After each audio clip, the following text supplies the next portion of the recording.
Oh man, I know it's early as hell, especially for y'all out there in the East Coast, and especially for y'all who might be awake out there in California Pacific time. I don't know why y'all awake so early, but if you are awake, welcome to the show. It is For the People podcast, and we are live right now on X and YouTube. If you are watching right now, if you're listening right now, let me know from where you are listening from and why are you up so early?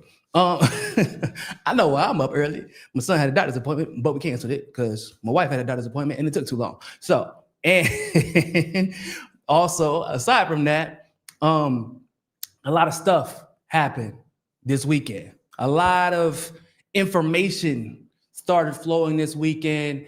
And like I said on my last show, as much as I love to be ahead of the news, I love to be first. I love to get the news out. What I like more is making sure that the news that I'm putting out is accurate. I like trying to give a complete picture. And the moment one story came out, and then I'm like, okay, well, let me see what this other story says. The other story came out, and it was immediately conflicting. I was like, yeah, let me hold up. I was going to do a live stream yesterday, actually. And I was like, nah, I'm going to wait. So as you already know, I did a story, I already covered how I felt about the reactions regarding Charlie Kirk, right? On both sides. I already explained how I feel about this idea that not deifying Charlie Kirk, especially those who have dehumanized, who he's dehumanized, not deifying him, does not mean that people are celebrating his death. There might be a couple out there that are doing it, but like that isn't the vast majority. There are people out there who are merely putting out their opinions on who he was as a human. Like, this is just who he was. And they're basically saying, yo, I don't rock with it. I didn't rock with it then. I'm not going to pretend like I rock with it now. And some people are taking that and running with this whole, oh, you're justifying his death. Are you celebrating it? And that's just like, that's false equivalency. I don't care about it does not mean I'm celebrating it. You get what I'm saying? Now, there are some people I ain't gonna lie, like when, what that boy, was Dick Cheney? Yeah, was it Dick Cheney? I want to say it was Dick Cheney who when he passed, I ain't gonna lie, I think I celebrated that one. Yeah, definitely. Yeah, I'm pretty sure I celebrated that. Pretty sure I celebrated. There are some people in politics that I have celebrated because I know that they have had a direct impact on people's lives. Like, there are people who are no longer alive specifically because of them, right? So there are situations where I believe that it's okay to celebrate somebody's death.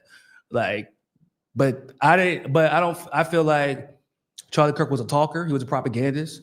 That doesn't warrant him dying, but it also doesn't warrant me giving a damn about it.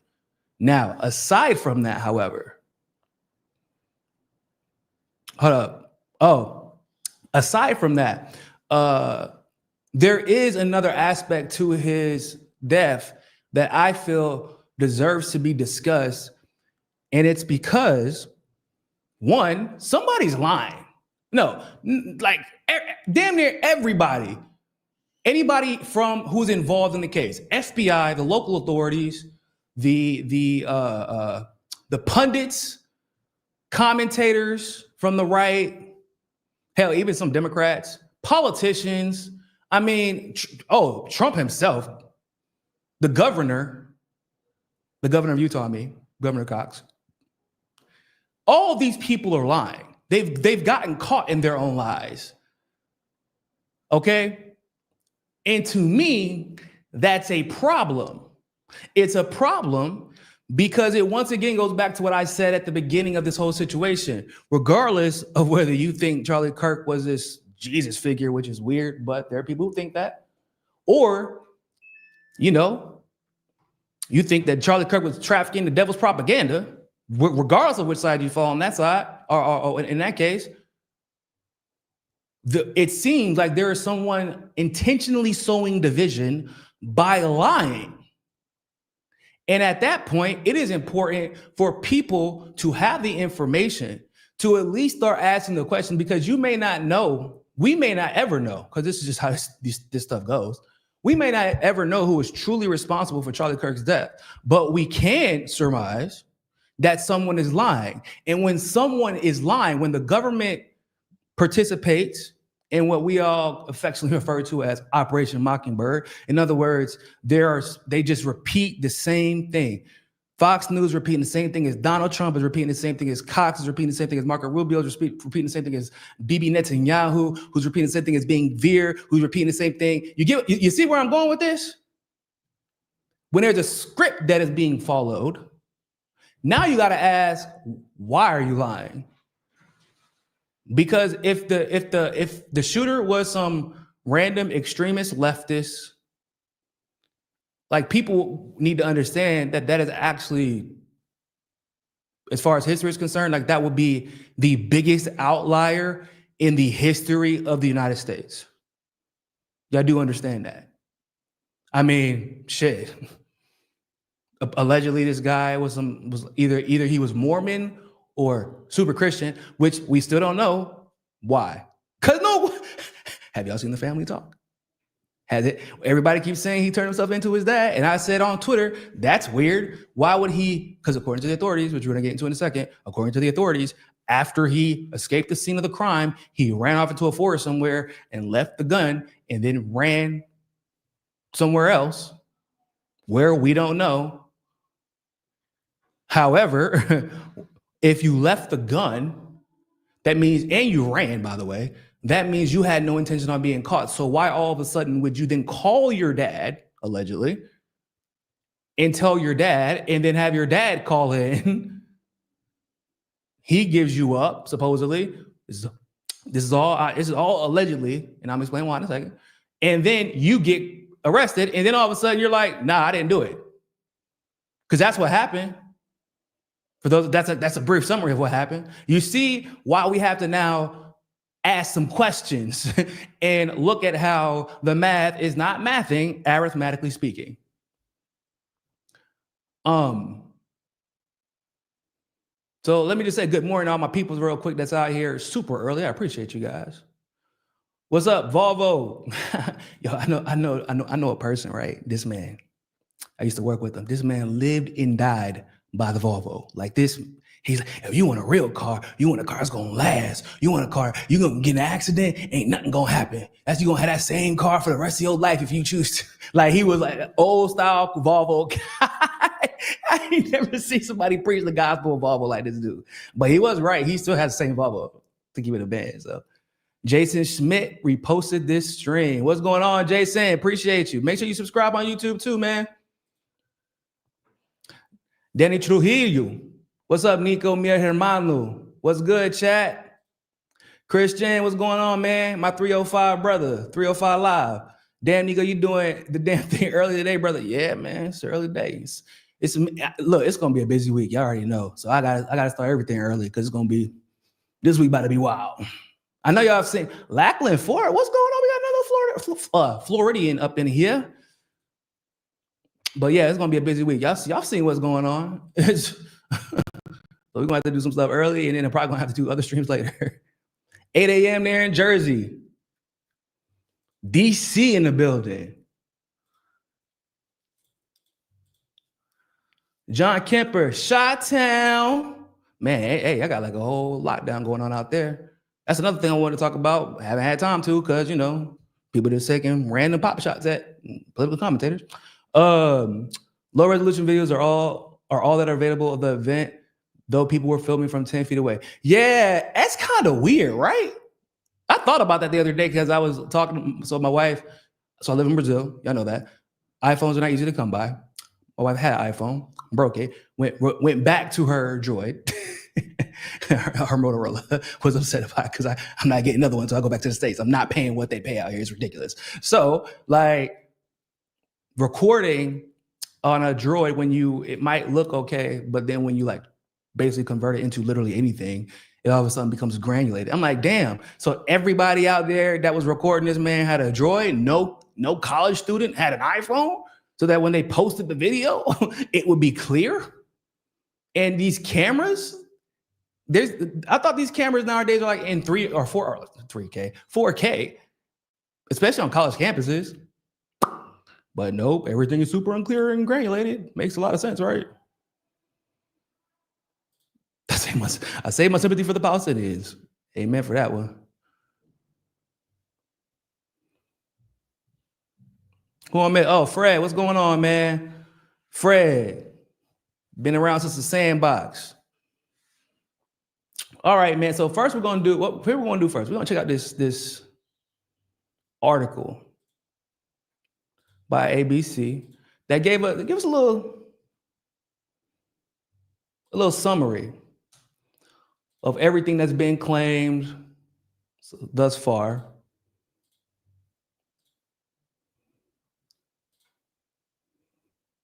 Because like I said, there's some stuff that it's just, look, I've never considered myself a mad scientist,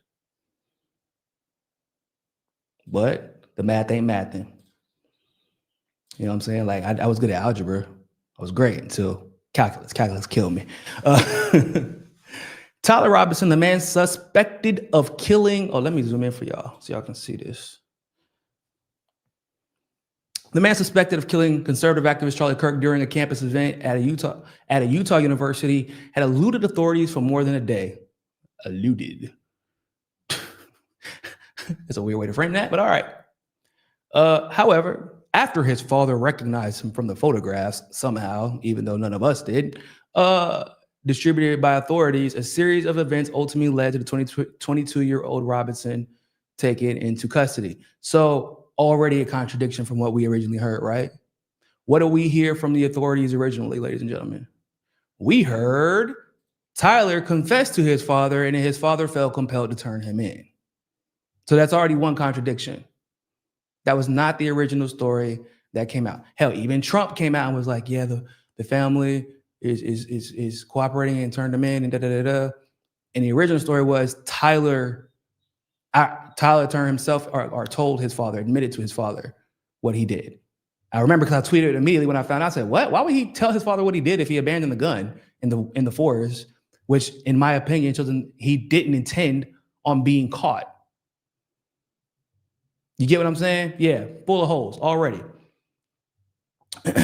While there are many unanswered questions about the killing, which officials have called a political assassination, information from which there's, by the way, no legitimate proof that it's a political assassination. I just want to be clear about that. That's a narrative being pushed, but there is no proof of this.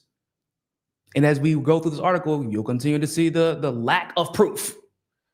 Information from officials and those who Robinson have begun to assemble a portrait of the alleged gunman. Here's what we know about Robinson, how the shooting was carried out and how he was caught. How Robinson was caught. President Donald Trump initially announced the arrest, stating on Fox and Friends on Friday morning, I think with high degree of certainty, we have him in custody. That's a weird way to frame that. Hold on, why my mouse just went out on me? I'll resolve that in a second. Sorry, my mouse went out on me. Cox said that after Robinson's father recognized his son and distributed photographs, he told Robinson to turn himself in. Robinson initially said no, but later changed his mind. Yeah, okay. Once again, we see how that makes absolutely no sense. So he turned himself in and was like, nah, I didn't do it, basically. So why did you turn yourself in? The father then called the youth pastor, who was also a U.S. Marshal task force officer. The officer advised the father to have Robinson stay in place. Interesting. This information was conveyed to the FBI. Cox thanked Robinson's family, who did the right thing. During the press conference, Cox said that when law enforcement identified Robinson, they also interviewed Robinson's roommate, who showed them a message between Robinson and his roommate.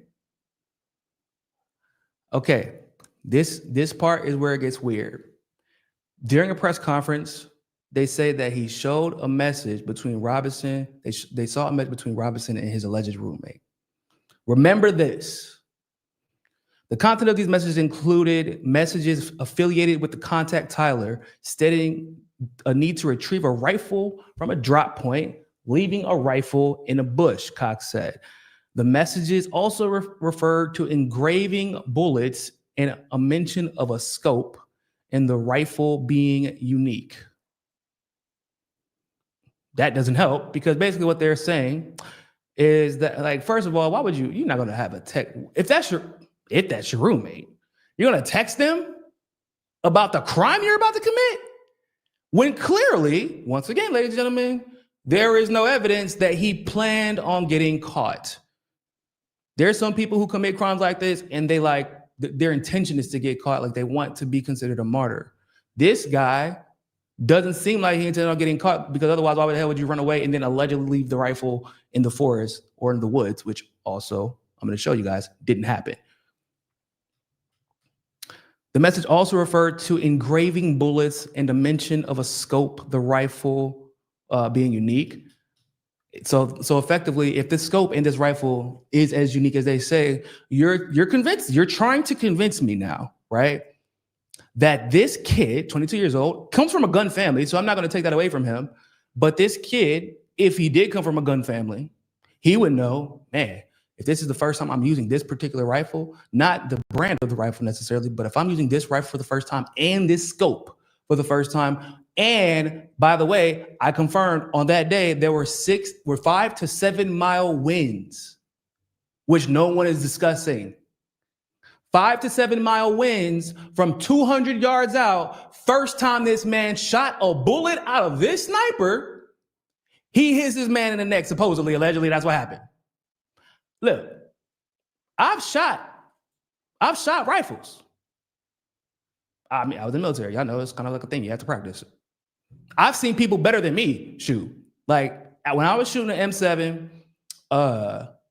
it was without the scope, but it was adjusted for me, right? And you shoot, like when you are adjusting, you shoot like maybe, I would say about 4 to 5 times, and then like if I haven't adjusted in a while, then I'm like, okay, now I'm aiming for real, and we're gonna see what the result is. This man took a gun that he'd never used, a scope that he never used, both supposedly unique. There was no, I haven't seen any evidence of I can't remember what it's called, but basically it's to track the wind. Because if you're using a sniper, which this was, you have to account for wind because of the distance.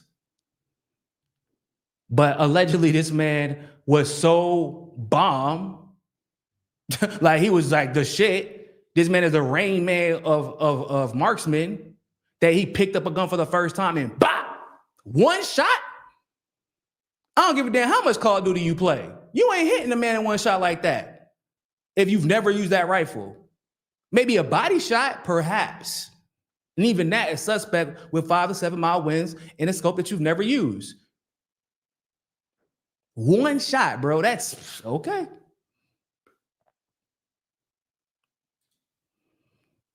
So the rifle was an older model, imported Mauser, 30x6 caliber bullet, or bolt, excuse me, action rifle wrapped in a towel. Okay. Multiple law enforcement sources told ABC News.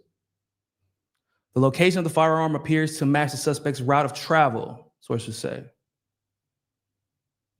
Okay.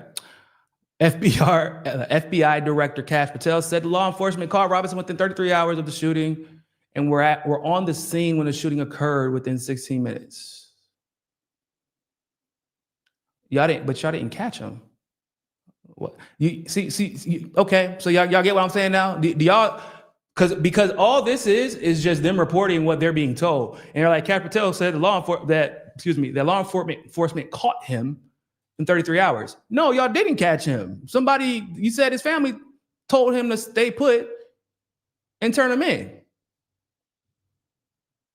Okay.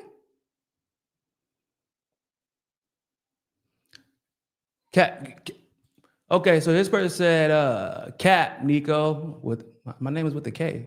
Why y'all be spelling my name wrong? It's like right there. Some people have skill, muscle memory, and practice at ranges every day. I'm sure, I know that there are people like that. There are people like that who practice at ranges every day with their guns, with their weapons, or the weapons from the range that they're accustomed to using.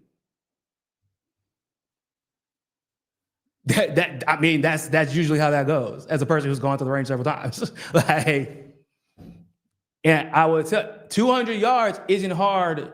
So, for example, 200 yards isn't necessarily difficult if you're aiming for the body. One, that's like not necessarily difficult. 200 yards, even with the sniper, is even easier perhaps if you're aiming for the body and the scope is adjusted 0. Okay, cool. 200 yards, first time using that particular gun, with wind, and he wasn't practicing with that gun. We just read that gun, that particular gun was unique and was dropped off. And the scope was unique. He never used it and was dropped off in the woods for him to pick up and shoot from 200 yards out with 7-mile-per-hour winds. Yeah, okay. I guess. I mean, you know what I'm saying? I'm not Rambo, but I know enough about guns to know that that's crazy. That's not normal. Hit him, if he hit him like in the chest, I would be more likely to believe that. But he was probably aiming for the head and hit him in the neck. If I'm being real, that's what I believe happened. He was aiming for the head and hit him in the neck. Okay. What?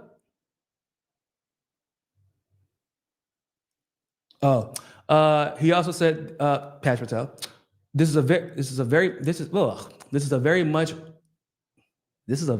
an ongoing investigation. Okay, that's a weird way to say that. It's very much on an ongoing investigation, as the governor said, and we will continue to work with state and local authorities to develop the investigation anyway. Well, it's just like when people are full of shit, they be saying shit that don't make no sense. We're working with state and local authorities to develop the investigation and to provide them with evidence they need for their ongoing prosecutions. I feel like the local authorities should be able to provide that forensics evidence to handle it. Really, to be completely honest with you, I'm not really sure why the FBI is involved in this. It's just kind of like local authority stuff, if I'm not mistaken.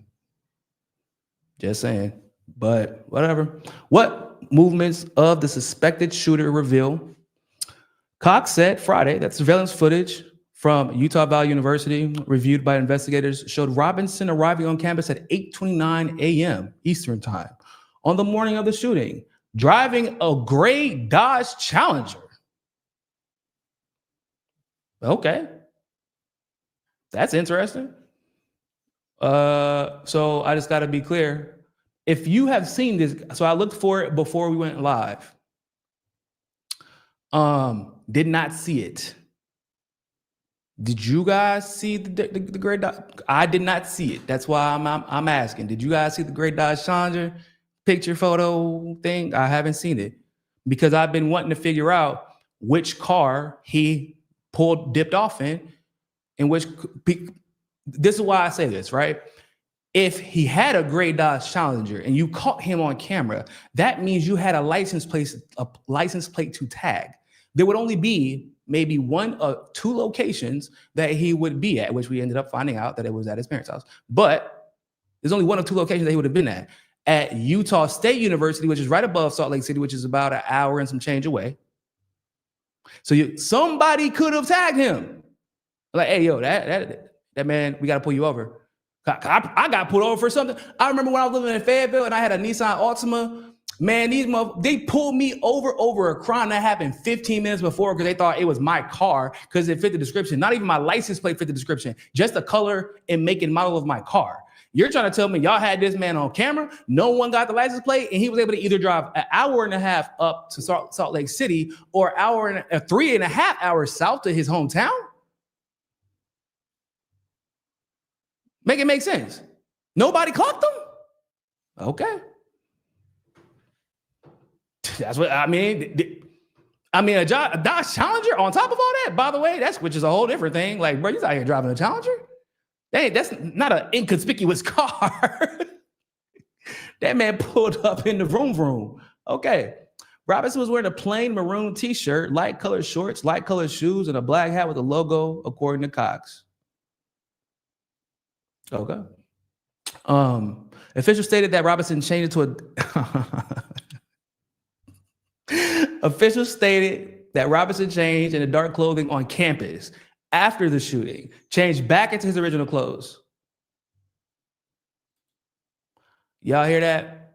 He showed up, changed into clothes that we didn't see. We don't know. We can't confirm that. That's just what the authorities are saying. Then he changed after the shooting. He changed back into some other clothes. Once again, showing the intention that he didn't plan on getting caught, which is why the original claim that the authorities made where he confessed to his dad was bullshit from the beginning. He never intended on getting caught. If this is indeed the killer, right? I'm assuming at some point they started to they realized, well, unfortunately, sometimes on Twitter we be doing the work for them because as problematic as Twitter can be, as stupid as people can be on Twitter, there are a few people who ask like the most basic questions when there's a conflict in the logic that's being presented. A red flag goes off like, hold up, that don't make no sense.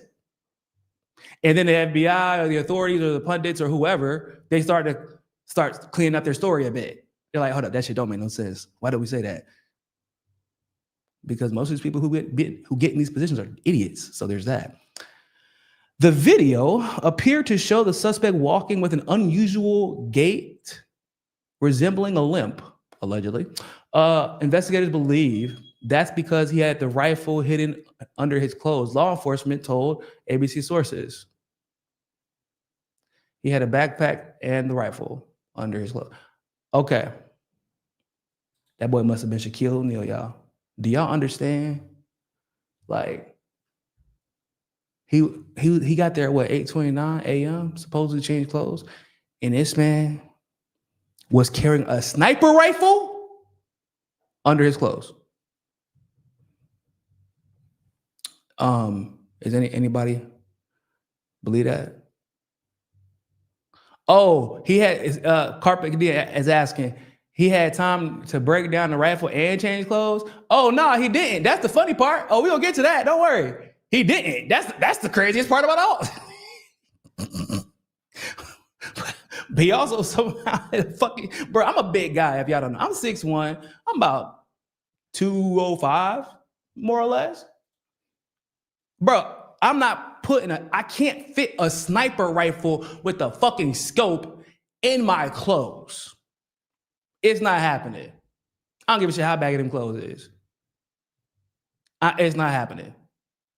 And if he was really carrying, like somebody be like, hey man, you good? Like, you straight? Like, what's that in your pocket? All right. But that's what they saying.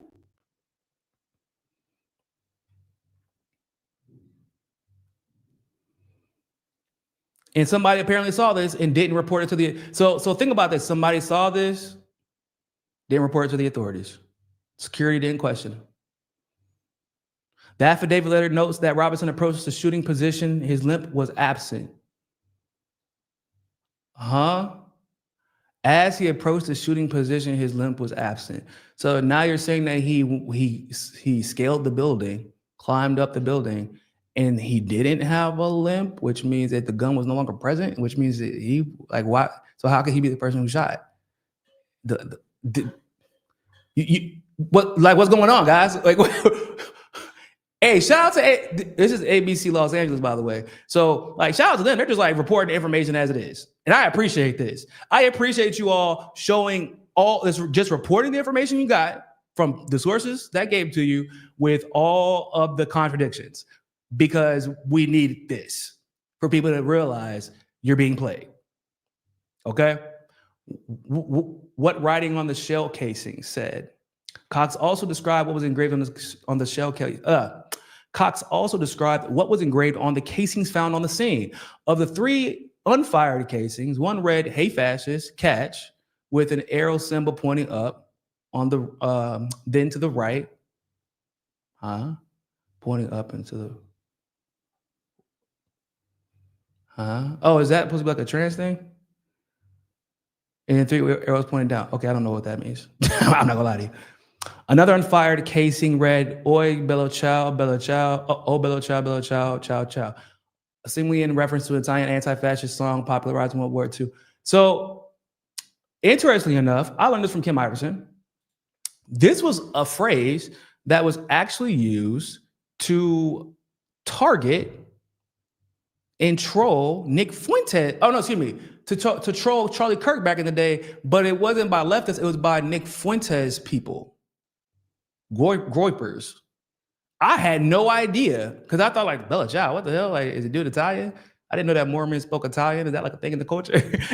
I was just like, whatever, I don't really understand what that means. I mean, I know what it means, but like, I found out later on because Kim is pretty astute in all things Nick Fuentes, trying to unravel that little weird thing, that conundrum. But yeah, that was something that Nick Fuentes fans had said. They were going to events they were going to Charlie Kirk events and trolling him because Nick Fuentes and Charlie Kirk had beef back in the day, which I was unaware of. I had no idea. And as you all probably are aware, at least recently, within the last year or two, because of how hard Nick Fuentes has gone on Israel, or rather against Jews, which should probably be more specific. It just so happened to be that Israel is a part of that. But him and Charlie Kirk have been at odds. So you're already starting to see that narrative that this guy was a leftist being broke down right in front of our very eyes.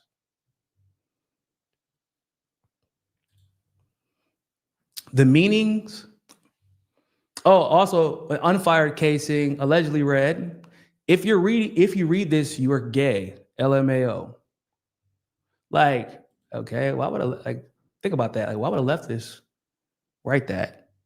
Also, we also have to remember this individual, Tyler Robinson, picked up this gun from the woods. He didn't even inscribe that stuff. So, what? Like, it wasn't him who wrote that. Think about it. Like, even if that, like, so it's all, so there are people who are taking this as leftists did this, if because of the inscriptions on these bullets, but it wasn't even him who inscribed the bullets. And also, why the hell would a leftist put, if you're reading this, we're gay, haha. Like that, to be frank, that is some Groyper troll shit, to be completely real with you. So once again, another inconsistency.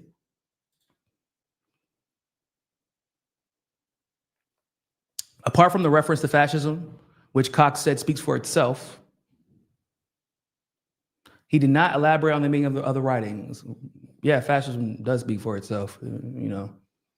And unfortunately, there are conservative fascists and there are liberal fascists. So you could call, like, there are, how many times have y'all seen conservatives call people fascists? Like, it happens. They a lot of times they use it wrong, or they lack self-awareness to realize that some of the people that they support are fascists. But just because, like, Nick Fuentes has called Charlie Kirk and people like him a fascist, like that, he uses that phrase. Okay, so we can't say just because you call somebody a fascist that means you're a leftist. It would be nice, but it's just not reality. So the motive of the suspect remains unclear. Let me say that again. The motives of the suspect remain unclear, which is one of the most important takeaways. The motives of the suspect remain unclear. So why is it, are they waging this motherfucking this ideological political war on social media amongst the politicians themselves? Governor Cox, Trump, Ben Shapiro. I haven't even looked at what Laura Loomer said. God, I just saved myself the headache on that one. Nick Fuentes is now calling for censorship online. And honestly, I feel like he's calling for censorship online because people are starting to put two and two together. And there is a possibility, there's a very real possibility that Nick Fuentes could end up taking the blame for all of this, which is why he's paranoid, because Nick Fuentes has gone so hard against Israel that like it's more realistic to believe. I'm not saying that Israel couldn't have been a part in this, that couldn't have taken a part in this, but like this is Israel killing their allies to get to take someone else down is not above them. In fact, I would say it's probably par for the course. If they feel like you're no longer of use, especially with the direction and the questions Charlie Kirk started asking within the last month, which, by the way, I know a lot of people are like, well, he started questioning Israel, and that was... So, yeah, he did begin asking some questions. But his disdain for Palestinians was also very consistent. He did not move on that issue. He did not move on that issue. Like, so it is what it is. I do hear what people are saying, like, yo, moving to the, not to the left, but moving away from allowing Israel to do what they want uncritically is problematic for Israel because they're already losing the propaganda war amongst Gen Z. They already lost it amongst millennials, for sure. And Charlie Kirk is very important for them to maintain that influence over Gen Z, the little bit of influence they still have left. But Charlie Kirk, y'all remember, I don't know if y'all remember, I had said, oh, I don't know if I said it on a show, if I said it on this show or another show, but I was saying like, yo, does anybody find it weird as hell that Ben Shapiro is going on this tour, this media tour? Like, it was right around the time they tried to assassinate Hamas. Israel tried to assassinate Hamas. When they killed those 40 Palestinians, when they started tearing down those buildings, right? I think they started another offensive on Lebanon, attacked Syria again. And Ben Shapiro was going on this media tour. He went on Breakfast Club. He went on several shows, but one show that he also talked to Charlie Kirk. And during that conversation, Charlie Kirk started asking him some pretty weird, I mean, they're not strange questions for me, but for him, I was kind of surprised, I'm not gonna lie. He asked him, he said, some people call this a genocide. You know, that says Israel's taking it too far. How would you respond to that? He asked him about Israel's influence in American politics. He says, some people say that if you're not pro-Israel, you can't be MAGA. How do you feel about that? What would you say? Like stuff like that. Now, that doesn't mean you're pro-Palestine, once again, but it does mean you're asking questions that you know Ben Shapiro can't answer. Like or at the bare minimum, you're asking questions that Ben Shapiro might not be able to answer or won't answer in that moment, but your audience is now thinking about, like, hold up, yeah, that don't make no damn sense.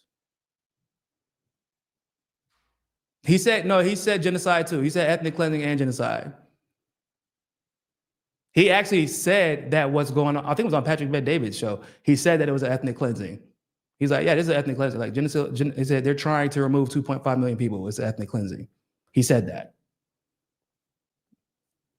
And then he asked about the stand down order, which is weird that he's asking if there was a stand. There was a stand down order. It was covered actually in Haaretz. I did a hotspot video on it. So if that's the answer to that question for anyone who is curious, there was a stand down order. 6 hours. Yeah, there was a 6 hour period. That festival was moved to that location after there was a warning put out in advance to not move it to that location. Okay, and Hamas didn't actually know that festival was going to happen. They found out when they got there. They had no idea because it was moved there last minute, supposedly. So, like, yeah, that's the answer to that question. Once again, now, Charlie Kirk asking these questions does not mean, ladies and gentlemen, does not mean that he actually genuinely flipped and was not anti-Israel, but was like genuinely questioning the Zionist movement. I do not believe that. Want to know what I actually believe? I believe that the money flows where the wind blows. The wind was blowing in that direction. Charlie Kirk is last to the party in that regard. Think about it. Candace Owens is like 2 years ahead of all of them. And look at what happened because of it. She became more famous, and one can make an argument that Candace Owens is probably more famous than Charlie Kirk at this point, and was getting more views, and didn't have the funding machine that Charlie Kirk had. Being unconditionally supportive of Israel and being MAGA was hurting people's bottom lines, people. Like, that is a fact. We all know that Israel is losing a propaganda war. We all know it. We all know there were a bunch of conservatives that are coming out and like, yo, man, like, damn, bro, I don't like Hamas, but shit, this is getting out of control. And also, why am I not allowed to say that? I can say that about any other country. And so I believe that that was ultimately what drove Charlie Kirk to start asking questions about Israel. It wasn't from some altruistic, like, yeah, man. I don't believe it was from an America First perspective, because usually he's just going to say whatever Trump supports, Charlie Kirk was going to say and agree to. That was probably the one time where they started deviating from, or where Charlie started deviating from the MAGA or the Trump talking point on Israel.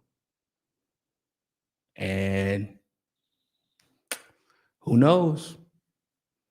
Who knows? That's all I'm going to say. So the motives are unclear. Prior to being identified, authorities and former FBI agent previously said they believed the subject to be a college-age individual with apparent proficiency in handling high-powered rifle with apparent proficiency in handling a high-powered rifle and likely knew the layout of the university where the homicide occurred. I would like to know how he knew the layout, because if you could catch him in the Dodge Challenger, once again, crazy that this 22-year-old kid had a Dodge Challenger. If you could catch him, why is there no surveillance of how many times he went to the campus? Because if you're making a claim that he understood the layout of that particular campus, do you know what happens next? You got to confirm that. Why would he know the layout? Because that's not his university. The first university he went to was Utah State. Then he went to university. He went to a technical university right down the street from his home. No, it was in his hometown, basically. It was like minutes away from his hometown. So why would he know the layout, like, to the degree that they're claiming he did? There should be, because if you could prove that he had gone there more than once, that could be considered evidence and would make your case even stronger. Because right now, ain't no way in hell this man getting prosecuted for a damn thing. Y'all don't even got a manifesto. Right? Okay. What we know about Robinson. Now, here's where it gets interesting. At the press conference, Cox said Robinson had become more political in recent years. That's what Cox said. Robinson mentioned during a dinner conversation with a family member that Kirk would be visiting Utah Valley University. According to Cox, Robinson and the family members discussed why they didn't like Kirk and his viewpoints. And the family member stated Kirk was full of hate and spreading hate, Cox said. Now, I know some of you may be wanting to see the interview where this statement was made by the family member. From all indications, the interview doesn't exist. We have not seen this family talk about anything at all whatsoever. Every statement made thus far has been relayed through a third party. So, given my natural distrust for the authorities, and also because of what I'm about to show you guys in a second, yeah, I'm not really sure if I'm going to believe that. Why would I? I mean, yeah, maybe he does hate Kirk. Like, that's cool, but like, that's just a really convenient narrative. Like, what? So you're telegraphing what you're going to do? Oh, also, you were having dinner at your parents' house. Interesting. At your parents' house. You hear that? At his parents' house. Okay. Officials said Robinson was not enrolled at Utah Valley University and lived in Washington County, Utah with his family. Oh, wait a minute. Hold up. Back it up. Officials said that Robinson was not enrolled at Utah Valley University, 3.5 hours away from his house, by the way, and he lived in Washington County, Utah with his family. Well, that is not what I saw at the beginning of this article, where they said, Hold up. What did he say? His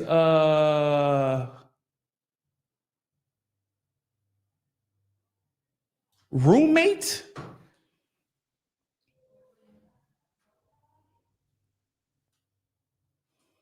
His what is it? What is it about his roommate? Yeah, during a press conference, Cox said that when law enforcement identified Robinson, they also interviewed his roommate, who showed the message between Robinson and his roommate. Hold up. So did he live with his family or did he have a roommate, ladies and gentlemen?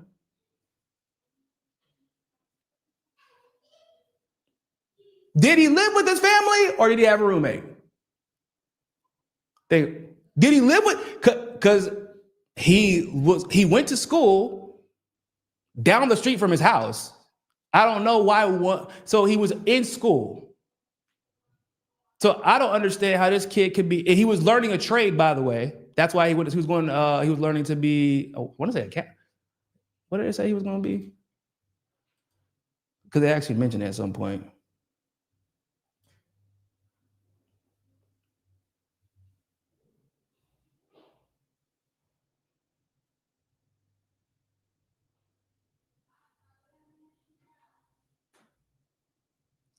It was. He was at Dixie Technical College in Utah, a trade school, where he was reportedly working towards becoming an electrician. Not an electrician already, becoming an electrician. And according to two people who know Robinson, but asked not to be identified, of course, right? Like, why? Why would it not be? Why would they have a problem with being identified? Think about that. Why would you have a problem with that?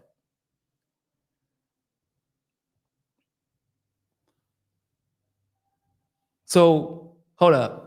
So you weren't working, but you supposedly had a roommate, which would imply what? That he lived by himself with this roommate. You weren't working, but you could afford a fucking Dodge Challenger and to live by yourself? Who paid for that? Okay. But also, somehow, he's living with his parents. That's what they just said. So did he have this transitioning roommate that was allegedly radicalizing Tyler? Or did he live with his family?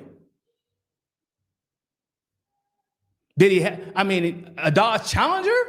Was he living by himself with no income, going to a trade school to become an electrician?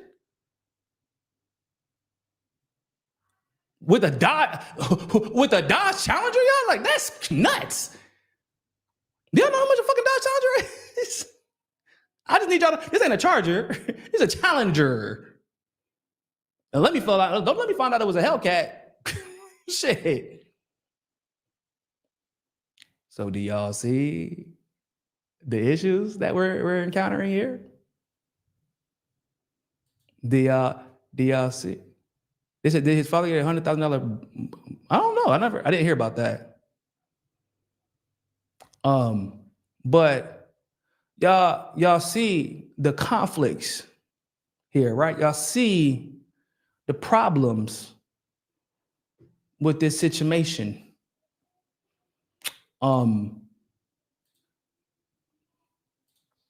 I can't really see why, like if you are interested. So there are people out there that are trying to make this a left versus right thing. And once again, I've said time and time again, I don't like Charlie Kirk. That has not changed. Like before nor now. However, I'm also not an idiot. I know when I'm being played. I can let me explain to you like this. You can tell the truth. Both these can be true. Charlie Kirk was a racist asshole who tried to say that Martin Luther King having a holiday is harmful to society, and instead we should be celebrating people like Justice Clarence Thomas, who sexually assaulted Anita Hill and then assassinated her character all the way to the Supreme Court bench with the help of a Democrat. Y'all might know him, Joe Biden. Oh, who also threw out the DNC fraud lawsuit and didn't really give us a reason why. Don't even get me started on that. Why a Republican would throw out a lawsuit against the DNC if the Democratic Party is so problematic and is so known for cheating. Right? Like that could be true, but also there could be someone trying to sow division. There could be because let me ask y'all this before I show y'all this clip. Let me ask y'all something. Remember those 2 times they tried to assassinate Donald Trump? Bro, no one, surprisingly enough, no one was blaming the left. Like Trump didn't even blame the left. There was no like fucking crusade against leftists and Democrats. There were more people trying to figure out the conspiracy behind his assassination than there was finger pointing. The conversations that the pundits were having were about the inconsistencies, were about the lack of security, the lack of response by the police, the lack of due diligence in some cases by the FBI. That was the conversation. Right? Both times. Like, damn, everybody, damn, that's crazy. Like, what the hell? Like, why is this FBI investigation taking so long? Why is the evidence and the facts not adding up? Why have we still never seen the parents of the original shooter, which is a whole different thing? Like, that was a conversation. But this time with somebody who, quite frankly, is not the president of the United States of America, never was, isn't running to be. Like, Trump was already the president. Think about that. He was just running for office again, and quite frankly, he was winning. Everybody knew he was going to win, and they tried to take him out twice, and nobody came out blaming the left. They were saying that the deep state was involved. They were immediately questioning all the most powerful players, the most powerful billionaire players that had something to lose or gain if Trump were to win or lose and not play ball.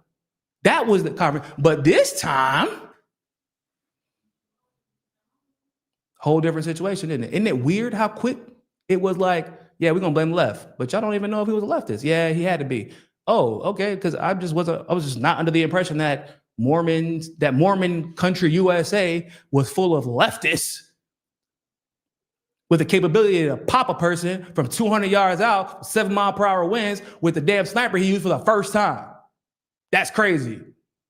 If we had more leftists like that, shit, revolution wouldn't be all that far away. For real, like the leftists I know, I would love to be like, yeah, man, I know a bunch of leftists who are very proficient in guns. Like, no, my black leftist friends basically are the only ones. I'm not even joking. Because my black leftist friends, for the most part, live in southern states where, they're allowed to, and also, just we like guns. Black people, we love guns. I'm not gonna lie. It's not a bad thing to like guns. I like defending my family. You see the world we're living in? One of the saddest things that, like in Brazil, I will probably never be able to have a gun in Brazil, unfortunately, because even after I'm a full-fledged citizen, it's a high bar for me to be able to own a firearm. So, like, that's one of the saddest things about moving to Brazil. So, my point is division, distraction. Y'all are getting played, and it looks like y'all are mad at the wrong people. I don't know how to say that. Y'all are getting mad. Like, conservatives, think for a fucking second. You, like, the people that have been lying to you, I mean, forever. But the same people who lied to you about the Epstein file, the same people who are lying to you about Israel, because I know a lot of MAGA people, they see through that shit. They see through Israel's lies. The same people who try to spark World War III with Iran by lying about nuclear weapons, they're the same one, like the same people that literally work together to help a pedophile flee Las Vegas back to Israel, a government official, an Israeli government official, ladies and gentlemen, who was not punished there and did not have to return back to the United States to go to his court date. Those same people are now trying to convince you that this little kid was the shooter. Okay.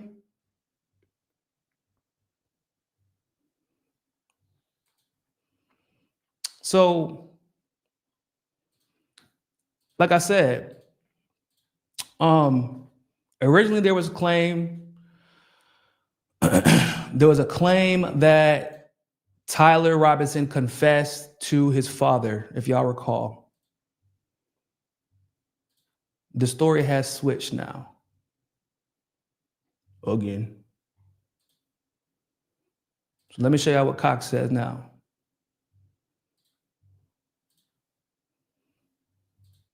And anything new on the investigation? You say he admitted that, confessed?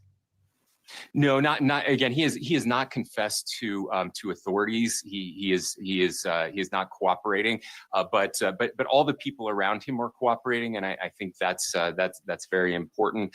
There were reports yesterday that we can confirm that his roommate was indeed a boyfriend who is transitioning from male to female. That's information that the FBI had. That's like a weird thing to like. First of all, think about it like this.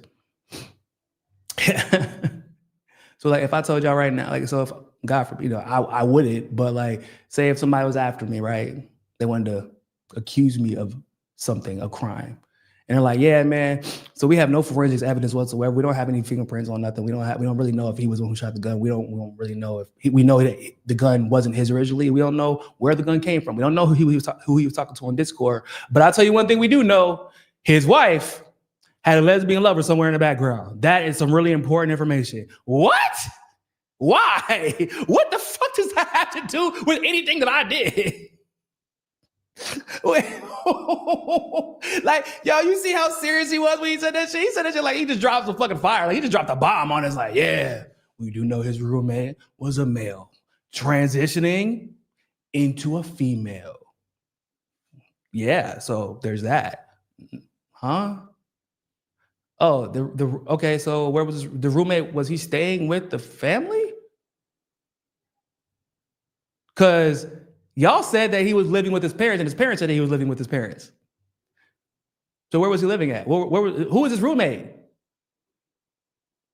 If y'all have more information about when and where, because he was at Utah State for like a semester or a year and left, went back home, 3.5 hours away, went to this technical school close to his house. Usually, why do people go to technical schools when they live close to their homes? Because they're staying at their house, saving money. Why he left Utah State, I don't know. Maybe he didn't fit in. Maybe he didn't like the environment. Maybe he decided I want to go to, I would rather do this. Like there are various reasons as to maybe, there's various reasons why, but usually it has something to do with money and home. And you want a more secure job. That happens. So where was the roommate at? Like, where's the roommate at now? Where does he stay at? Does he stay in Washington as well? In Washington, Utah? I know somebody said that person is transitioning in Utah. Exactly. Is it legal? Is that operation legal in Utah? I'm asking genuinely if it's legal because I don't know. Because that's Mormon country, USA. Let me see. Let's find out.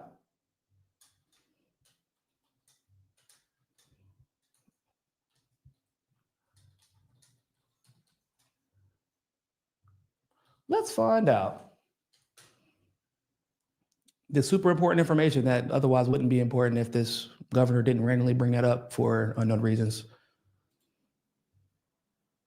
Oh, it's illegal for minors to receive gender-affirming surgery, including both primary and secondary sex characteristics, unless specific exceptions for intersex minors. Oh, like a trans, well, that would be transvestite, right?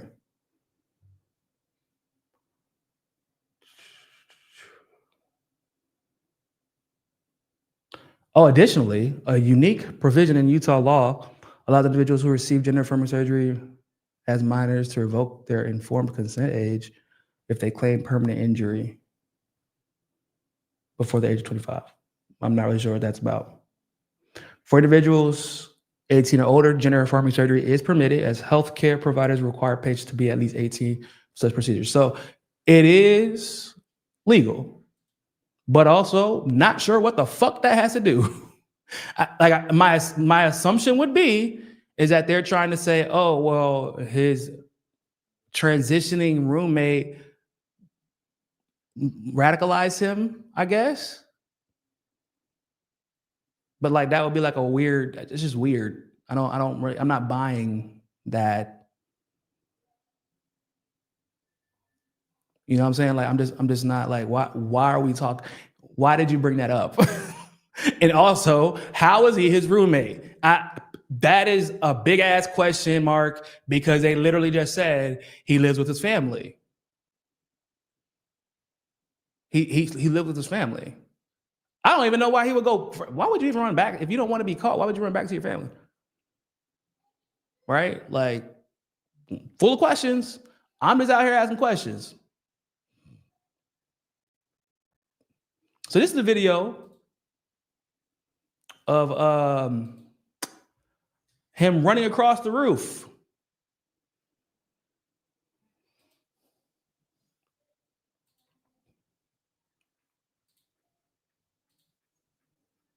Y'all let me know if y'all see a sniper, if y'all running that fast with a sniper rifle in y'all hand, because I'm a pretty athletic guy. But yeah, I don't see a sniper. Still don't see he's still running up right there. Yeah. Y'all see he got a backpack on. Don't see a sniper. Don't see oh, those are both of his hands right now. Okay, zooming in. Backpack, no sniper.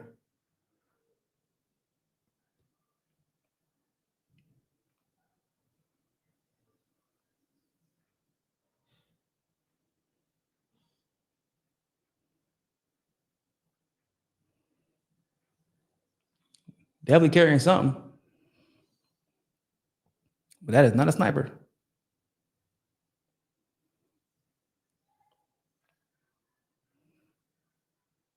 At least not the sniper they showed us in the video. That boy was hauling ass. That boy was haul assing.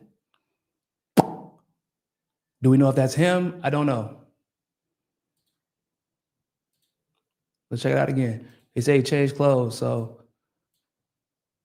But I thought they said that he changed into something that wasn't dark, but I could be wrong.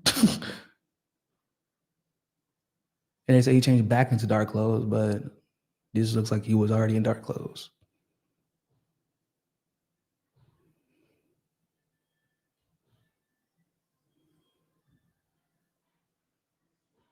Damn, that boy took a leap, didn't he? All right, Spider-Man. Okay, so he ran away. Allegedly, he left a sniper in a forest somewhere, but it looks like he left it on the roof if he did do it, because that's not a sniper. That's not a sniper. Like I don't know what to say. That he's haul assing, y'all. That is not a sniper. He has a book bag on, but that is not a sniper. And who knows? Maybe he did have intention on doing something. I don't know, but that's not a sniper. Just say it. Like I feel like we all can agree on that, right? Okay. So he left it on the roof of the building, or he left it in the forest. But then there's a question of, he ran that whole way, bruh. He ran that entire way. And nobody was like, hey, man, stop. That's the only recording of y'all that y'all got of him? Because he doesn't have there's nothing in his hand that would lead me to believe that, like, I would feel in danger. I would see somebody running, and I might record it. At least, in my ass, I probably try to stop him. Like, yo, what the fuck? What you doing, bro? Come here. You looking mighty suspect running. But then again, somebody did just get shot, so maybe they thought there was a lot of people running. But if he was blending in, it would mean that he didn't have a gun. So people just thought it was normal. Like, okay, he's running like everybody else because somebody just got fucking shot. But they say they found this rifle in the forest. Why would he leave it in the forest instead of on the roof? It doesn't really matter because they're going to find it anyway. He probably left it on the roof if he did leave it somewhere. It just doesn't, like, there's nothing adding up. is what I'm saying. And I don't even know if that's Tyler Robinson. Because for some reason, no one can get a fucking picture in 4K. All these iPhones with goddamn 3, 4, 5 camera lenses, and no one can get a picture in 4K. No one? Come on, bro. No one? Nobody? Zero? Okay. So we continue down this road.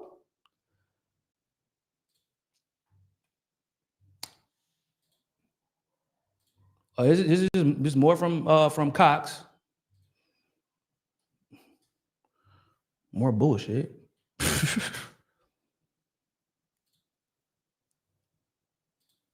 Hold up 1 second.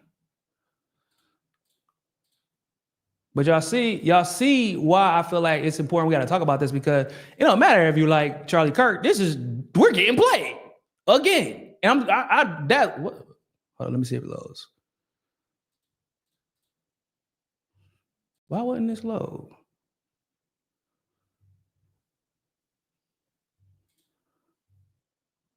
For some reason, it's not loaded, but I'll let y'all know what it says. The accused assassin of Charlie Kirk, Tyler Robinson, reportedly received instructions via Discord to pick up a rifle and an engraved case from a prearranged drop point, according to emerging reports. Robinson coordinated with the others on the platform, including a so-called friend who helped him retrieve the weapon ahead of the attack. Okay. So that's what it says. So now you got the question of, okay, so Discord being Discord, they haven't reported anybody? There's no other name involved? There's no other name involved? It's Discord, y'all. I know everybody would like to believe like Discord some super secret space where nobody can get caught doing anything. No, Discord, they can find your ass. Discord can give them the information to figure out exactly how this was coordinated, y'all. Y'all do know that, right? Like, Discord is not some fucking super secret app like Element or something. Like, they're not like super encrypted. It like people go there to converse, to coordinate, to do group chats, like to play video games, obviously, to live stream. It isn't some super. It's not like Signal and all that safe either. But you know what I'm saying? Like, they can just get in touch with Discord and literally prove. They can not only figure out if Tyler Robinson had intention on doing this, right? That wouldn't necessarily be enough it wouldn't be enough corroborating evidence to blame him. Like, just because somebody says they want to do something, it wouldn't be corroborating enough. It wouldn't be enough corroborative evidence to say that he did it. Perhaps but threatening somebody, that is, not enough to get the FBI involved, but he could be in trouble for that, at least, I guess. But you also have the ability to figure out everyone who helped coordinate this. And no one is doing so. Y'all just keep talking about Tyler. And the instead of trying to figure out why the FBI isn't doing everything in their power to figure out everybody involved in this Discord chat, if anyone provoked him, incited this violence, instead of trying to figure that out, the right is like trying to prove that he was a leftist and that their anger and their self-righteous disdain for the left and the war that they're trying to declare on the left is justified. Like, that's what y'all are wasting y'all time on? Not this fucking clear problem where the authorities are lying to you and clearly trying to use this situation that makes no fucking sense whatsoever to incite violence? Bro, I'm seeing friends on Facebook, y'all. I'm seeing friends on... The Discord CEO says he never planned a killing on the platform. What? The Discord server's records indicate that's not true. Are you serious? Oh my God. For real? Oh man, hold up.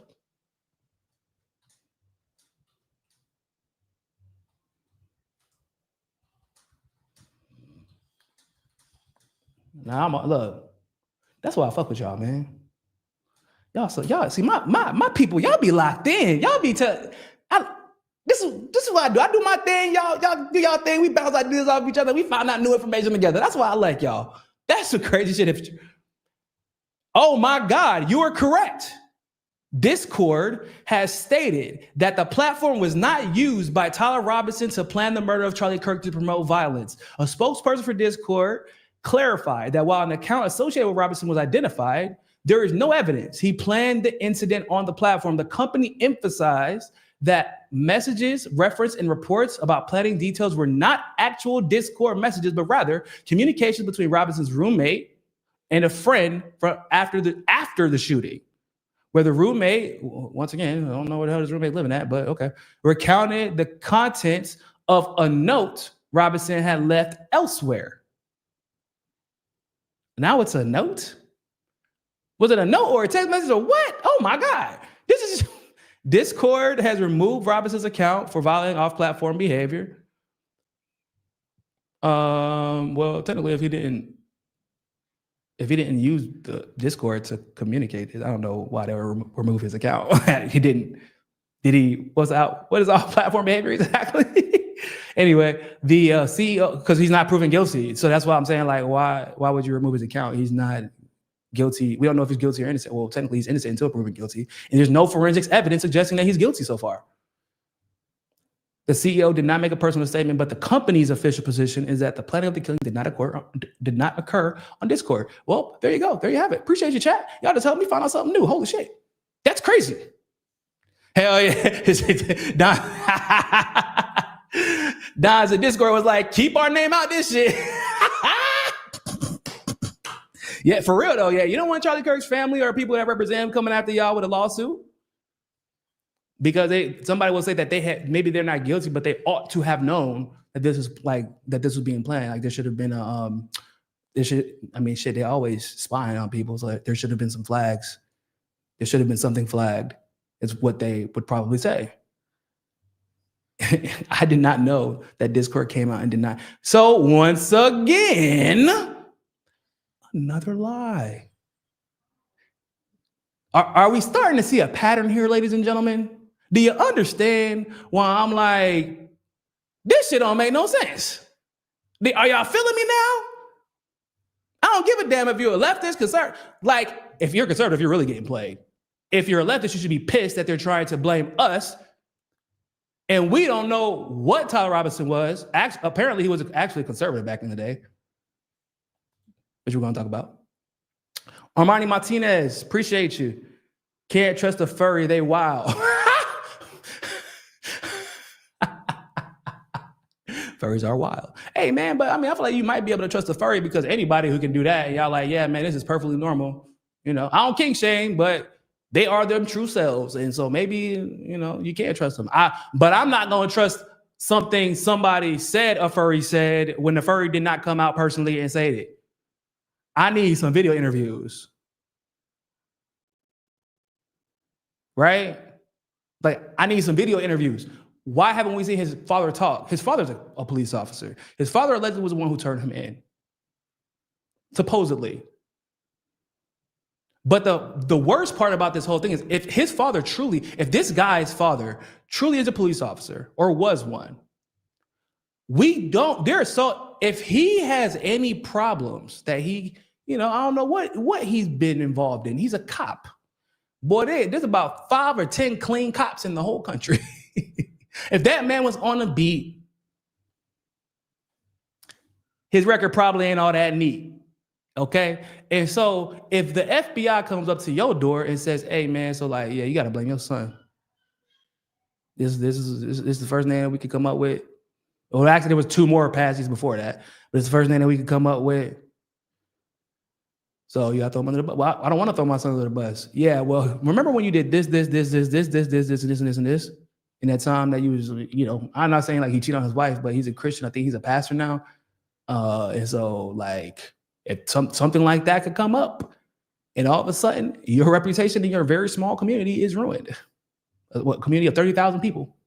That's not a lot. Everybody knows him. Imagine, like, why else? Why if he? Because they said that at first his son admitted the shit. Then it turned out no, his son didn't actually admit it. His dad just assumed he recognized him. It was like, son, you have to stay here and turn yourself in. Like what? But what if his son was like, nah, bro, like I didn't do it. What then? Because if the son said to the cops that he is not guilty, why would he say to his dad that he is? No one was like, man, that kid Tyler Robinson must have did it. That information about his roommate who I'm still trying to figure out how the hell he was his roommate. Maybe if they said like boyfriend, I'd be like, okay. But there's no pictures of this guy with this boyfriend unless y'all have seen something. If y'all have seen a picture of this guy's boyfriend who's currently transitioning into a woman, please DM me, send it my way, send me a link. I'm anxious to see it because I haven't seen anything. I just keep hearing about this boyfriend transitioning into a woman. I just keep hearing about the things that he said after the fact that somehow it's like working backwards from their conclusion. They're like, yeah, man, so we just said all this shit and nobody believes us now. Oh, let's transitioning boyfriend. Yeah, transitioning boyfriend, radical leftist. That'll work. We'll go with that.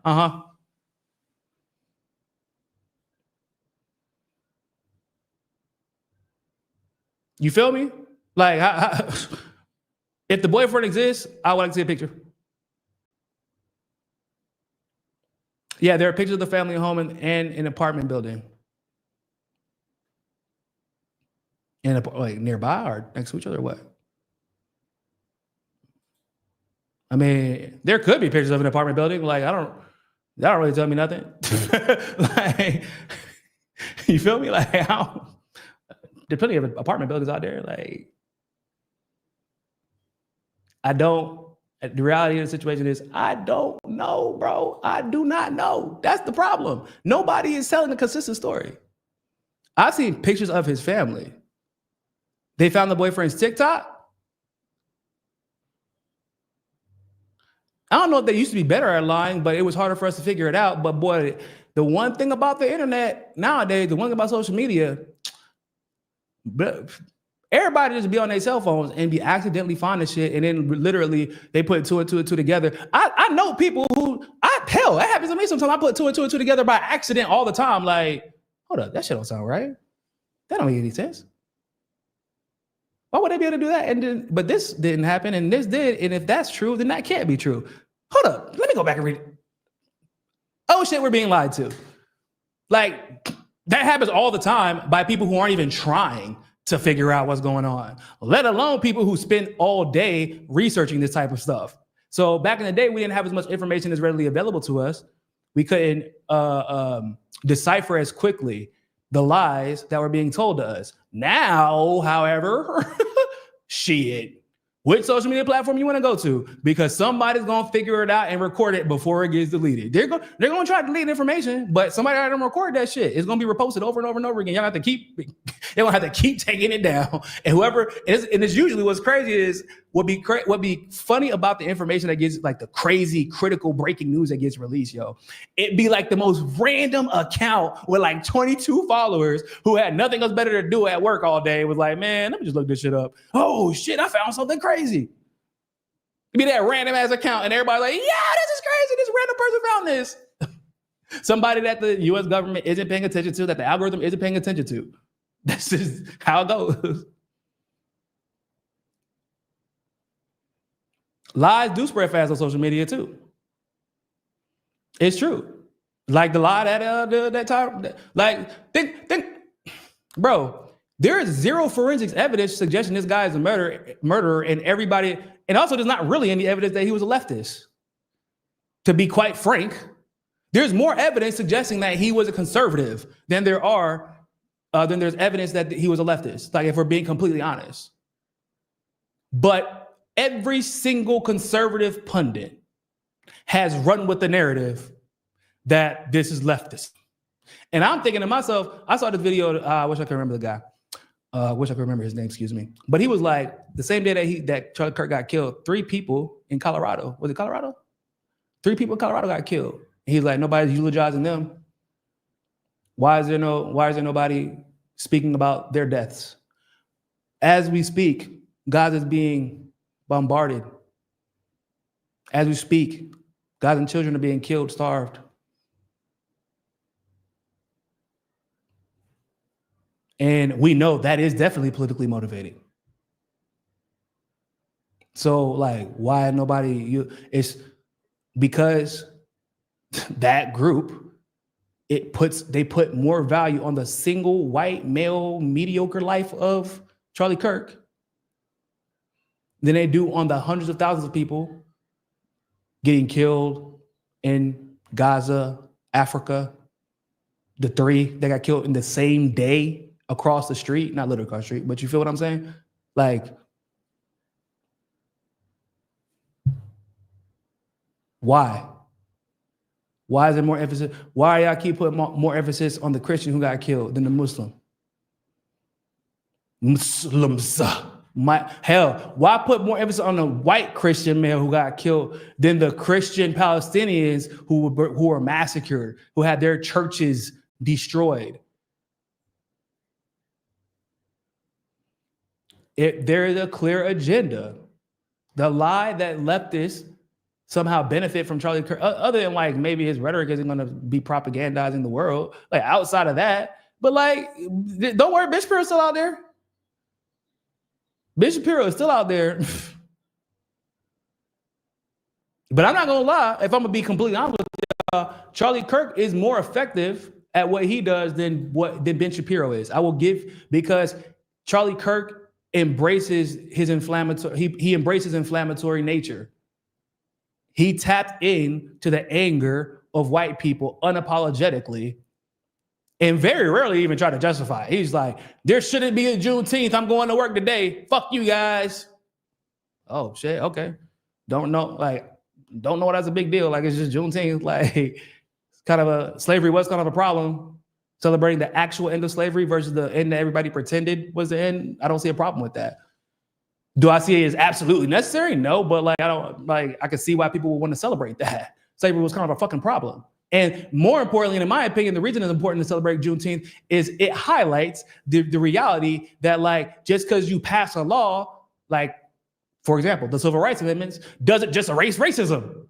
Like, racism didn't just get erased just because you passed Civil Rights Amendments and desegregated. Just like when you pass a law to end slavery, slavery didn't fucking end. That's the point. It's important to remember that just because you pass a law does not resolve the issues. You still have to work to uphold the law and make sure that people are accountable. Hell, we still dealing with redlining, right? We're still dealing with literal Jim Crow laws today. But Columbus Day? Oh, Charlie Kirk ain't had a problem with that. I mean, he's a genocidal maniac who literally just fell on islands accidentally after being basically expelled from where he was living at. Like, he was an idiot who got lucky. And we're like, yep, let's name universities after him. Let's name cities after him. Let's give him a federal holiday. Yeah, but like, we found out he's actually a genocidal fucking maniac. He was a psychopath. Yeah, but you got a problem with Martin Luther King, but you got a problem with Juneteenth, but you don't care about Columbus Day. It's where your focus is at. You see what I'm saying? Like, it would be hard for me to argue like, damn, okay, if you got a problem with Martin Luther King because of X, Y, and Z, and he has a problem with Columbus Day, okay, maybe I can see. I don't agree with it, but I can see. No, you out here like, Juneteenth, Martin Luther King was evil, Clarence Thomas is cool. Okay, what about Columbus Day? Like, we know that man is slaughtered people, not just here in the States, but all over the Caribbean. Like, he was out there killing people.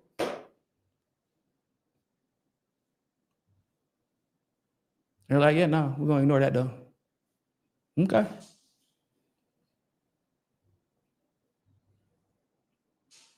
So we're going to continue. Look at this. This is what I'm talking about, with just the people doing their best. By the way, thank you once again for that Discord information. That's crazy. I did not know that until just now. And what's crazy is I was looking on Twitter today and people were still repeating the Discord information. Like the Discord story. There are pundits that were just talking about that shit last night. So even with the update of this information, people are still spreading the false information, knowingly or unknowingly. But it's because it serves their narrative. I wouldn't have known, and I looked it up. I wouldn't even have known unless y'all brought it up. I would have known specifically what to look for. Because everything I saw was, oh, he was talking to his boyfriend. He was talking to his boyfriend on Discord. He was talking to his boyfriend. And nobody's going back and say anything. So yeah, lies spread pretty fast on social media.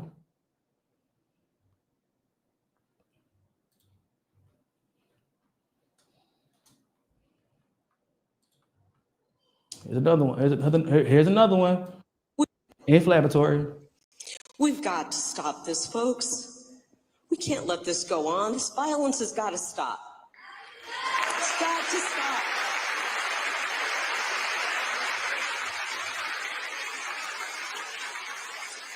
And I'm not going to say our side is perfect, but damn it, this is coming from the other side. Look.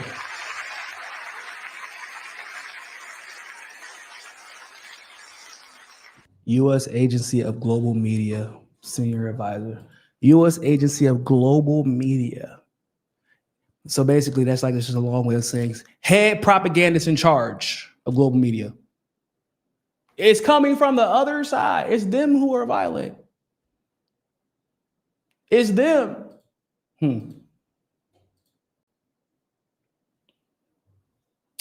This is, look, listen to Trump. Trump, same shit.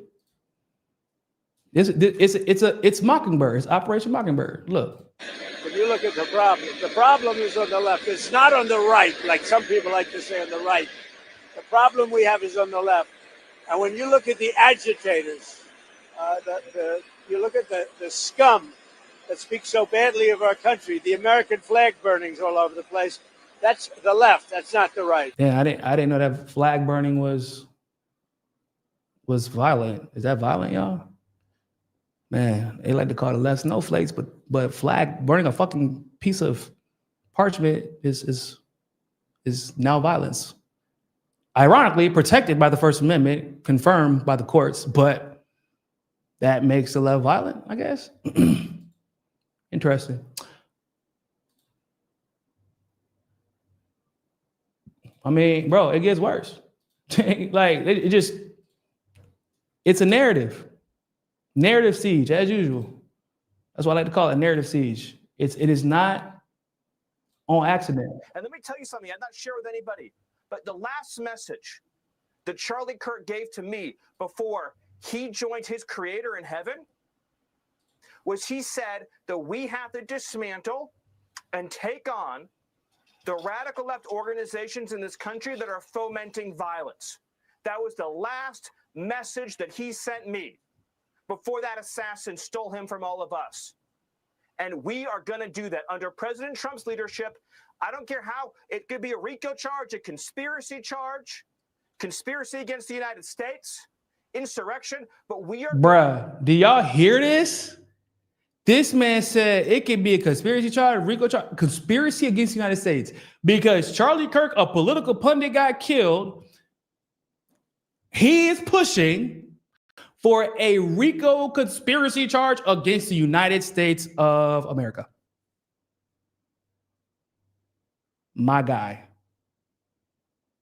Are you kidding me? How is this any different than when the Democrats try to push this idea that everybody who was at January 6th was trying to overthrow the government? They were trying to coup the government without guns. That would have literally been the first coup in the history of the world where someone tried to coup a government without any guns. That's how dumb. You see how dumb that sounds? Exactly. So that is as dumb as trying to say we should do the U.S. government should conduct a RICO charge, which involves conspiracy of all leftists or leftist organizations, because of the death of Charlie Kirk, despite there being zero forensics evidence suggesting that they actually found the right killer, nor is there evidence, generally speaking, that the killer was actually a leftist. Also, was he a part of a leftist organization? Think about that. Was he even a part of a leftist organization? And you're like, yeah, let's RICO everybody. That's what we call a fascist. But principally, he's there to do what? Distract and divide. To do what it takes to dismantle the organizations and the entities that are fomenting riots, that are doxing, that are trying to inspire terrorism, and that are committing acts of wanton violence. Well, that's not fair, because then you're gonna have to dismantle TPUSA. I don't think that Charlie Kirk's spirit would appreciate it if you have to dismantle TPUSA, because that's basically what the fuck they do. That's what they did. That's what they do. I'm being real. I don't think he understands the irony of that shit, but okay. It has to stop. And my message is to all of the domestic terrorists in this country spreading this evil hate. You want us to live in fear? We will not live in fear, but you will live in exile, because the power of law enforcement under President Trump's leadership will be used to find you, will be used to take away your money, take away your power, and if you've broken the law, to take away your freedom, Sean. Yeah, that's Stephen Miller, guys. Yeah, Homeland Security guy. Like in the government right now. I don't know about you guys, but for me, I would probably put that in the fascism category, right? Like, yeah, I don't like you. You're a leftist. We're going to take away your fucking money. We're going to take away your freedom. Huh? You're saying all this based off of what? And you're like, man, I don't like spreading hatred, but yeah, I'm part of the administration that literally sent ICE not into problematic areas to pick up problematic immigrants who are undocumented. No, I went to their fucking jobs. I went to the jobs of tax-paying undocumented immigrants to make their lives a living hell. Why? Just because they're immigrants. This is the same organization that went into a factory and arrested 300 South Koreans that were supposed to be there. And they're like, yeah, man, it's the left that's hateful. You literally just called you just generalized an entire group, an entire ideology as domestic terrorists, people. Like, if anything, I feel like he should be removed from the government. Like you're showing a bias against an entire, hell, more than half of your country. Because, yeah, politically speaking, or federally speaking, because of the Electoral College, these Republicans are winning, but it's not because there are more conservatives or Republicans than there are leftists. It's just because the leftists can't win while Democrats are cheating them, and also they don't fucking believe in the federal government anymore, so they're not going to participate. They have no reason to believe that it's legitimate. I mean, shit, when the last time y'all could think of the federal government like working together to pass some shit that actually benefits us? So, like, I feel like that rhetoric is like inflammatory and fascist and literally dictatorial in a sense. And he should probably be removed, right? Like, am I being hyperbolic by saying that? Because the fuck? Or he's targeting, he said he wants to target organizations, but there is no proof that Tyler, if he is even guilty, was a part of a political leftist organization.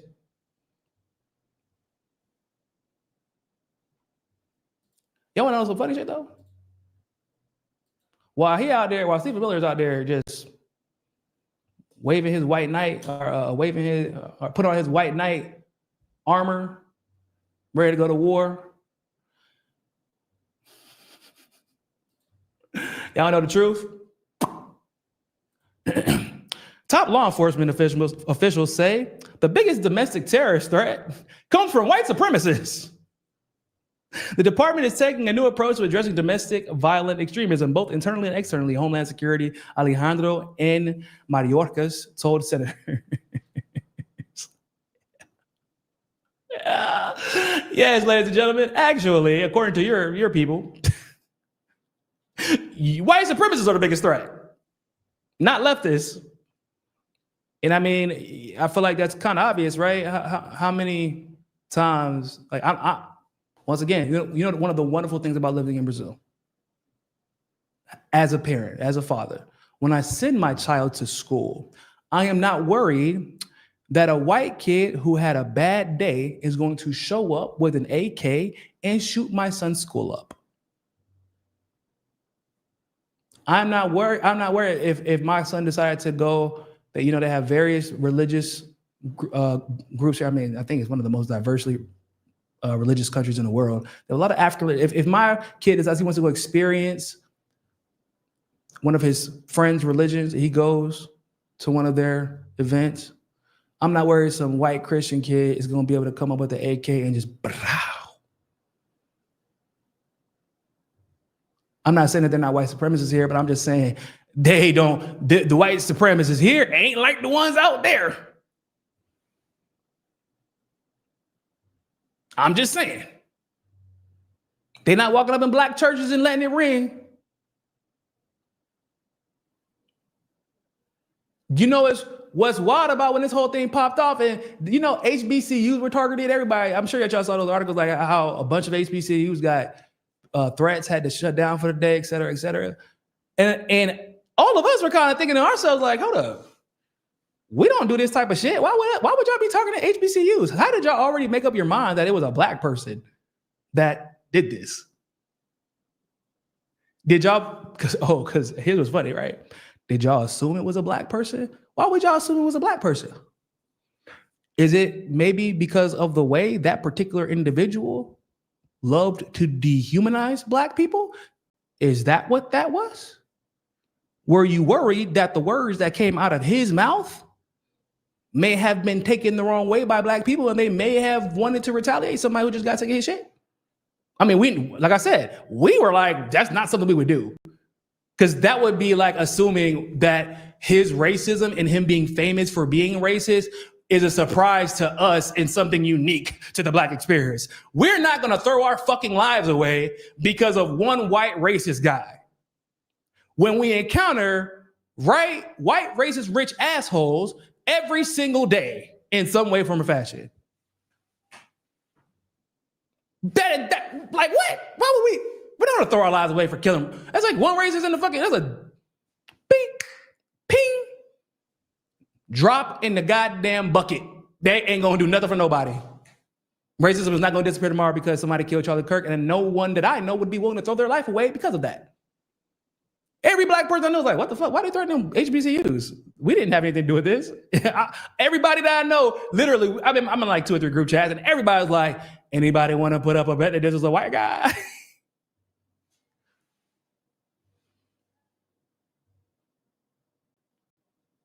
You said a black dude would miss. It depends on the black dude. No. What's funny is a black dude who is capable of doing this is not stupid enough to. They wouldn't be stupid enough to do it.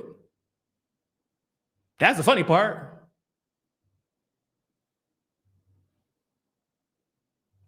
It's just no. Like, it ain't us. Like, I don't know why y'all like, but they threatening HBCUs. For why? We ain't had shit to do with this. Yeah, but y'all threatening HBCUs because you had already convinced yourself in some imaginary world that black people were not Arabs. No, excuse me. Netanyahu somehow he managed to blame Muslims. I don't know how the fuck he came to that conclusion. That was a wild one. That he was like, yeah, man, you know, that's the real problem is these Muslim extremists. I'm like, yo, this motherfucker lived in Mormon country, USA, and you're like, Muslims? That is your conclusion? Wow. Okay. Netanyahu, boy, that boy gonna figure out a way to be Islamophobic in any situation. Also, it is super weird that he got up out of his bed, put on some clothes, and got ready to do an interview about the death of a political commentator. Not even a pundit, people. That's weird. Which, once again, throwing oil on the fire in this situation. Because everybody was like, kind of suspect. Like, yeah, maybe, you know, I wouldn't put it past Israel. I don't know for sure, but I wouldn't put it past them. And then every, like, you got U.S. government officials, Stephen Miller, Marco Rubio going to Israel. That boy stopped everything he was doing this weekend, canceled all his plans to fly to Israel to pray to this goddamn wall with his little mini hat. He like, boy, I ain't trying to be next. Let me go ahead and Shabbat Shalom, Shabbat Shalom. Mazel Tov. Bro, it's Saturday. What the fuck are you doing in Israel? Why are you in Israel? Praying to the Wailing Wall for what? Because I'm not trying to be next. That's why I just wanted to reaffirm everybody. Like, it's weird. Messiah comes out and it's like, yeah, we didn't do it. That's crazy that y'all even think that y'all anti-Semitic for even assuming that we would assassinate people around the world. Yeah, y'all would. Yeah, you would. That's exactly what y'all would do. That's what you do. And it's even worse for American officials because especially with the release of the JFK files, they now know that y'all keep people in the US government that help y'all, or at least are complicit in y'all carrying out black ops operations, and they don't have to report to the president. That's what they learned. You don't think that all these fucking officials are scared out of their mind now? It's too late. They're like, shh. I mean, I don't know if they want us to release that. I'm not gonna release that shit. You gonna release it? No, I ain't gonna release it. Did they tell you not to release it? Nope, but not taking that chance. We just found out these motherfuckers had somebody in our government for decades. He served multiple presidents, carrying out black ops operations behind our backs. Yeah, I'm not about to really, I'm not gonna touch that. I thought I was, no, I'm not. Yeah, I don't want him to go to war with Iran. Yeah, but if they're gonna do it, I'm gonna have to come up with an excuse to justify it because. So when you got somebody like Charlie Kirk who passes away, and like, don't get me twisted, I wasn't surprised like Candace Owens and those types of people in his network, his sphere of influence came out. But when you're talking about government officials, people, not bro, the was it the president or prime minister of Australia came out and was like praying for Charlie Kirk. And I remember Caitlin Johnson was like, motherfuckers in Australia don't know who Charlie Kirk is. Why are y'all even talking about it? That's weird.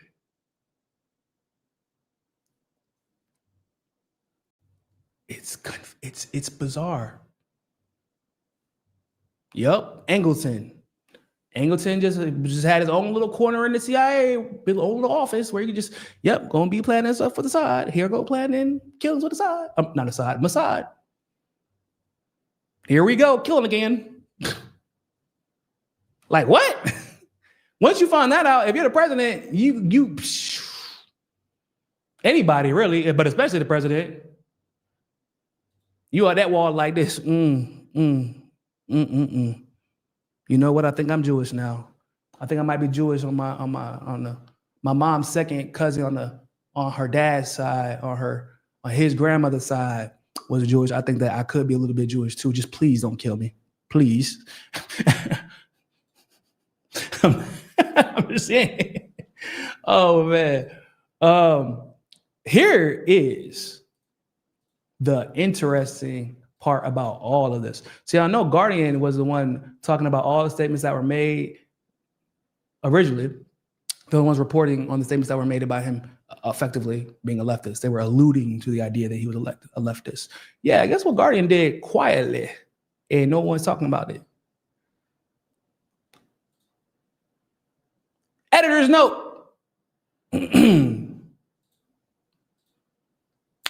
This article was updated on the 12th of September 2025 to remove quotes after the verified source who attended high school with Tyler Robinson said after publication that they could not accurately remember the details of their relationship.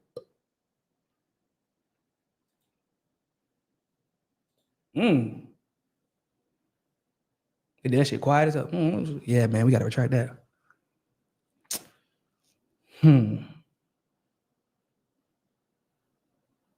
And that person probably, the only reason they probably retracted is because that person likely was going to come out and be like, yo, I didn't say that shit.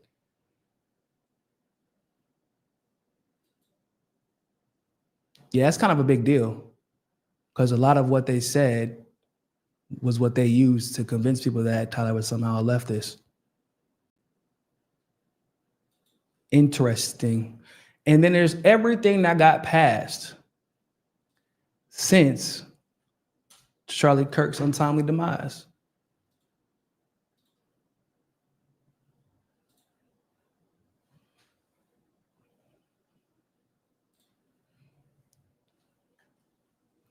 Charlie Kirk was assassinated on September 10th. Since then, the government has passed an amendment that bans the Pentagon from boycotting Israel, proposed a bill for Marco Rubio to revoke passports for Israel critics.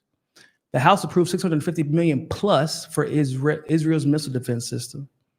Marco Rubio visited Israel. Yep. Person said, what about protecting Americans? Where is Donald Trump's leadership? What about America?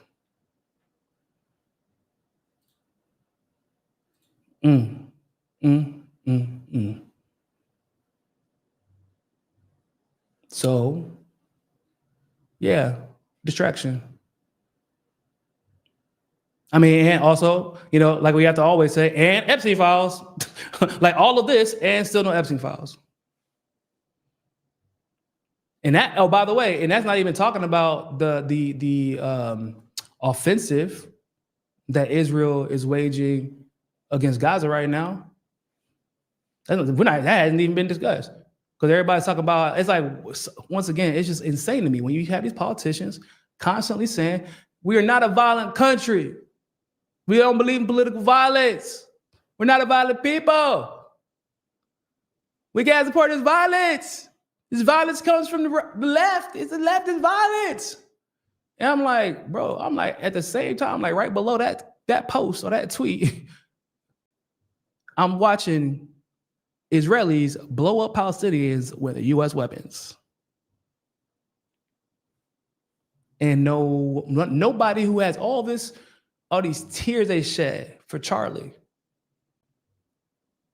Not only did they not shed a tear for those Palestinians, they're cheering on their deaths. So excuse me if I don't believe that you actually give a fuck about the death of a human merely because, it's because he's human and he, you know, that's what it is. You know, I just have basic humanity. No, that ain't what it is. It's because you value his life more. Because he's just white, because he's American, because he's human, or because he's Christian, allegedly, supposedly, not by definition of Christianity, but that's what he called himself. Because he agreed with you. Most importantly, because he agreed with you.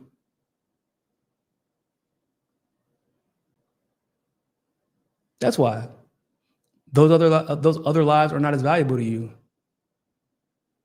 But you are. The U.S. is a violent society. It is. The home of political assassinations. Like, do we really have to go through what? MLK, JFK, Malcolm X, Fred Hampton. Y'all assassinated Soleimani while he was on the way to a peace deal. Or excuse me, peace deal, basically. Y'all attacked Iran because Israel told you to.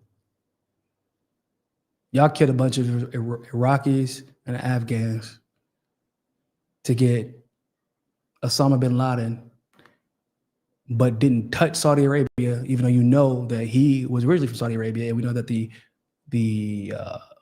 people who attacked the buildings on 9/11 were Saudi Arabian. But we also know, once again, Osama bin Laden was Saudi Arabian, and he was found in Pakistan. And y'all somehow managed to avoid massacring Pakistan. Y'all have no problem with political violence. And you have no problem using your religion to justify the violence that you are participating in, unless y'all forgot what was George Bush? That boy was acting like he was waging a crusade against Muslims.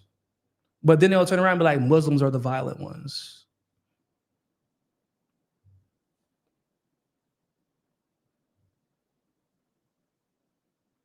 It's all distraction.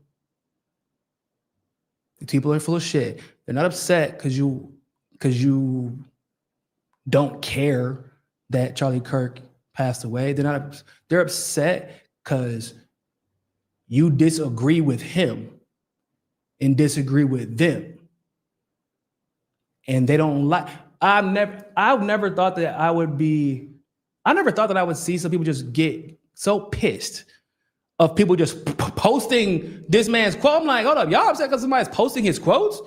Like, y'all can post my quotes, and I don't think anybody would be up in arms.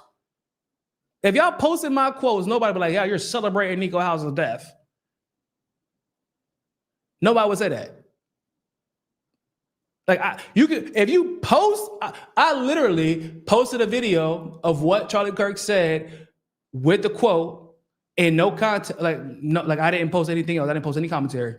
And there are people who got pissed. You know what I mean? I'm also, why are y'all so mad? Like, I'm confused. Is this problematic? Are you upset that I'm showing something that he said that was problematic? Because it is problematic. Are you upset that like you support this guy, and because I'm posting this, it is exposing you, the fact that you support him, and the fact that you support him is problematic? Is that what it is? Are you looking in the mirror and realizing, oh shit, I support fucking racists and didn't realize it? Maybe that's it. Who knows? But that's the information we got so far, ladies and gentlemen, and I'm gonna try to keep up with it so we can figure out what the hell is really going on if we ever really do get the answer. Because whatever the official narrative has been, that ain't it. That is not it. Whatever the official narrative has been, that is not it. And the very question that everybody really should be asking is, okay, so now we know they're lying. So why are they lying? What do they have to gain from it?